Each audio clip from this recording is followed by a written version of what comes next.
ইরানের দক্ষিণাঞ্চলীয় কৌশলগত শহর বন্দর আব্বাসে একটি শক্তিশালী বিস্ফোরণে 8তলা একটি ভবন ধসে পড়ার ঘটনা ঘটেছে। শনিবার 31 জানুয়ারি স্থানীয় সময় সকালে শহরের মোয়াল্লেম বুলেভার্ড এলাকায় অবস্থিত এই বহুতল ভবনে বিস্ফোরণটি ঘটে। রাষ্ট্রীয় গণমাধ্যমের বরাত দিয়ে বার্তা সংস্থা এএফপি জানিয়েছে, বিস্ফোরণের তীব্রতা এতই বেশি ছিল যে ভবনটির অন্তত 2টি তলা পুরোপুরি ধ্বংস হয়ে গেছে। এছাড়া আশপাশের বেশ কিছু দোকান এবং রাস্তায় দাঁড়িয়ে থাকা একাধিক যানবাহন মারাত্মকভাবে ক্ষতিগ্রস্ত হয়েছে। বিস্ফোরণের পরপরই উদ্ধারকারী দল এবং অগ্নি নির্বাপন বাহিনী ঘটনাস্থলে পৌঁছে উদ্ধার কাজ শুরু করেছে। ধ্বংসস্তূপের নিচে কেউ আটকে আছে কি না তা নিশ্চিতে তল্লাশি চালানো হচ্ছে। তবে এখন পর্যন্ত কোনো হতাহতের আনুষ্ঠানিক সংখ্যা বা বিস্ফোরণের প্রকৃত কারণ সম্পর্কে প্রশাসনের পক্ষ থেকে বিস্তারিত কিছু জানানো হয়নি। বর্তমানে পুরো এলাকাটি নিরাপত্তা বাহিনীর সদস্যরা ঘিরে রেখেছে এবং জনসাধারণের চলাচল সীমিত করা হয়েছে।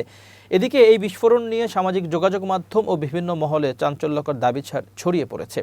আধা সরকারি বার্তা সংস্থা তাসনিম জানিয়েছে, কোনো পক্ষ দাবি করেছে যে এই বিস্ফোরণের মাধ্যমে ইরানের ইসলামিক রেভলিউশনারি গার্ড কর্পসের নৌবাহিনীর একজন শীর্ষ কমান্ডারকে লক্ষ্যবস্তু করা হয়েছিল। তবে আইআরজিসি সংশ্লিষ্ট সূত্রগুলো এই দাবিকে সম্পূর্ণ মিথ্যা এবং গুজব বলে নাকচ করে দিয়েছে। উল্লেখ্য, বন্দর আব্বাস ইরানের নৌবাহিনীর একটি গুরুত্বপূর্ণ ঘাঁটি এবং পারস্য উপসাগরের নিরাপত্তার জন্য অত্যন্ত স্পর্শকাতর অঞ্চল।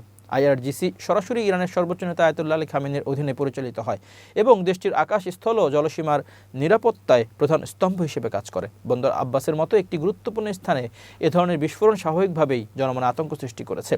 স্থানীয় কর্তৃপক্ষ জানিয়েছে, এটি কোনো গ্যাস সিলিন্ডার দুর্ঘটনা নাকি কোনো ধরনের নাশকতামূলক কর্মকাণ্ড তা নিশ্চিত হতে উচ্চ পর্যায়ে তদন্ত শুরু করা হয়েছে।